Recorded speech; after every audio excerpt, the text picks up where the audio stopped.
Baik, selamat sore. Perkenalkan nama saya Krisna Sugian. Di sini saya akan mempresentasikan presentasi konveksi paksa.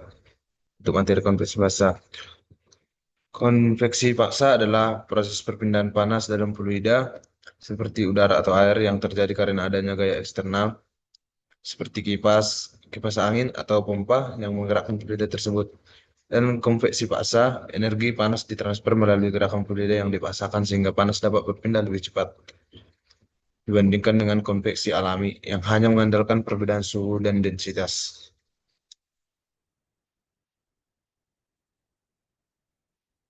Adapun outline dari presentasi ini yang pertama itu fenomena dan elemen volume, yang kedua energi balance, yang ketiga penurunan rumus.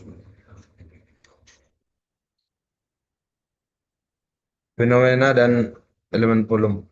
Fenomena pada konveksi panas ini yaitu pemanasan pelida dalam aliran laminar melalui tabung melingkar berbentuk elemen volume berbentuk cincin melingkar. Dan konveksi paksa juga terjadi konveksi bebas, tapi pengaruhnya sangat kecil sehingga bisa diabaikan. Untuk menyelesaikan perpindahan panas secara konveksi paksa, yang perlu dilakukan adalah mencari profil kecepatan di dalam sistem. Hal ini dapat diselesaikan dengan persamaan momentum.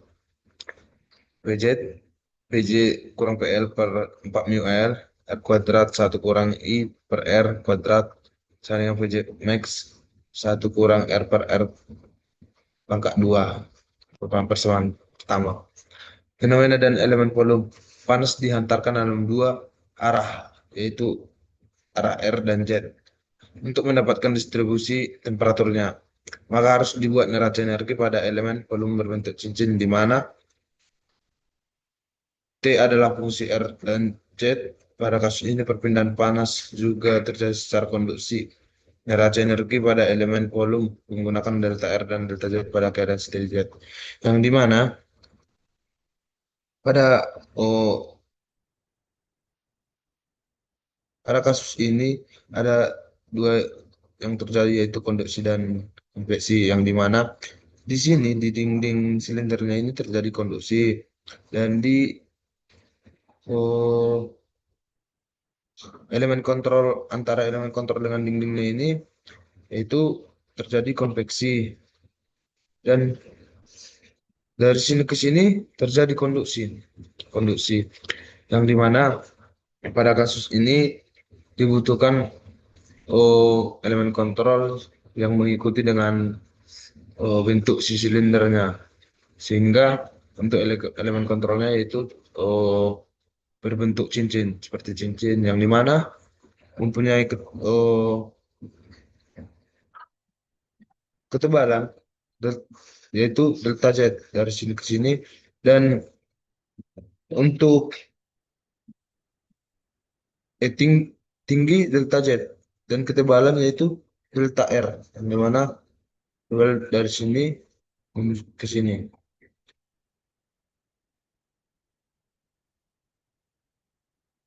Pada elemen volume delta R dan delta Z pada keadaan steady state ya. Adapun asumsi yang pada kompleks fase ini yaitu fluida viskus mengalir secara laminar sehingga aliran yang fluida yang mengalir yaitu mengalir secara laminar. Sifat fisik fluida P, Cp, mu, K konstan. Saat Z lebih kecil dari nol, temperatur fluida seragam pada TI. Saat Z lebih besar dari nol, ada flux panas konstan pada dinding. Pada dinding pipa QR sama dengan min Q0. Dengan adanya aliran muncul, energi transfer energi konvektif, konduksi dan konveksi arah Z. Suhu fungsi R dan Z. Temperatur max pada saat R sama dengan nol. Adapun heat balance pada konveksi fase ini yaitu laju energi energi in konduksi dikurang laju energi out konduksi ditambah laju energi in konveksi dikurang laju energi out konveksi ditambah laju produksi panas sama dengan nol.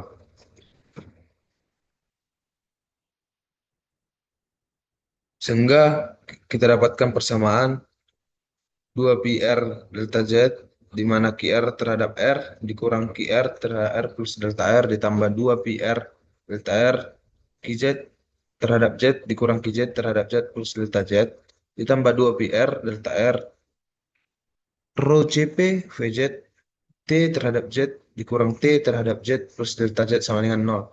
Persamaan berikut kita bagikan dengan 2pi delta R delta Z. Sehingga kita dapatkan persamaan berikut, di mana persamaan tersebut kita limitkan ketiganya. Limit yang pertama yaitu kita limitkan delta R yang terhadap menuju 0, sehingga kita dapatkan persamaan min dr qr per dr sama dengan min r dqr per dr. Persamaan berikut kita limitkan delta Z menuju terhadap 0, yaitu r qz. eh, kita dapatkan persamaannya min dr qz per dz sama dengan r dqz min r dqz per dz. Untuk persamaan berikut kita limitkan juga delta Z terhadap 0. Maka kita dapatkan persamaan akhirnya yaitu min R rho CPVZ sama dengan DT per DZ. Untuk persamaan ketiganya kita dapatkan R min R DGR per DR dikurang R DGZ per DZ dikurang rho CPVZ DT per DZ sama dengan 0. Yang di mana variabel tersebut kita separasi sehingga kita dapatkan persamaan yang keempat yaitu CP PZ DT per DZ sama dengan min 1 per R DR QR per DR dikurang DR QR per DZ merupakan persamaan yang keempat. Yang selanjutnya penurunan rumus untuk hukum Fourier yang dimana QR sama dengan min K DT per DR, QZ sama dengan min K DT per DZ. Merupakan persamaan kelima. Kita substitusi PZ dalam bentuk PZ max dari persamaan satu dan substitusi hukum Fourier.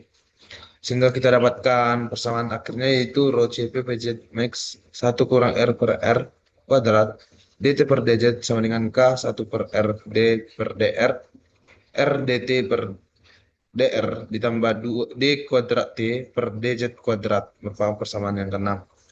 Jika konveksi lebih besar dari konduksi sehingga D kuadrat per T per DZ kuadrat diabaikan. Sehingga kita dapatkan persamaan yang ketujuh yaitu rho CP PZ max 1 dikali R per R kuadrat DT per DZ sama dengan K 1 per R D per DR R DT per DR merupakan persamaan yang ketujuh. Selanjutnya untuk kondisi batas pada R sama dengan 0, R sama dengan R besar, Z sama dengan 0, T finite, min K dt per dr sama dengan Q0, T sama dengan T1. Dengan menggunakan variabel-variabel yang tidak berdimensi, maka kita untuk rho CP PZ max R kuadrat per K persamaan 10, maka persamaan sebelumnya ditulis dalam bentuk berikut dengan kondisi batas oh, variabel-variabel berikut, maka kita dapatkan persamaan theta sama dengan berikut sama dengan T per T kurang T1 per Q0 R per K, dan variabel-variabel tersebut kita substitusikan sehingga untuk persamaan akhirnya kita dapatkan persamaan 1 kurang R per R kuadrat rho C PZ max DT per DZ sama dengan K 1 per R D per DR R per DT R DT per DR merupakan persamaan yang ketujuh. Eh, terbukti persamaan terbukti persamaan berikut oh, sama dengan persamaan yang ketujuh berikut.